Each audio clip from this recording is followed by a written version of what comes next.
کچھ عرصہ پہلے بھی ایک صاحب آئے ہوئے کہتے ہیں کہ صرف اس بات پہ کہ میں افورڈ کر سکتا ہوں، میں نے بیوی کو علیحدہ جگہ لے دی تاکہ اس کا علیحدہ پیس آف مائنڈ اس کا ذرا بہتر ہو جائے، میری بیٹی ہے، اور اس بات کے اوپر سارے گھر والے ناراض ہو گئے مجھ سے۔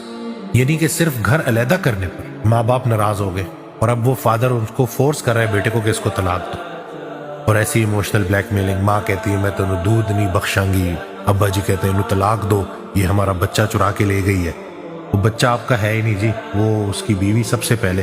تو یہ میاں بیوی کے بیچ میں کوئی تیسرا آ سکتا ہے؟ میاں بیوی کے بیچ میں تیسرا آنے کا بالکل اسلام میں بھی خدمت کا ہے کہ آپ کریں، فرض نہیں ہے۔ مطلب یہ جو بہت سارے لوگ کیا کام کرتے ہیں کہ وہ یہ فرض بنا دیتے ہیں کہ تو میرے ماں باپ کی خدمت کر، وہ آؤٹ آف رسپیکٹ کر سکتی ہے، لیکن وہ پرائم ذمہ داری آپ کی ہے، وہ الگ، آپ کے بیوی بچے الگ۔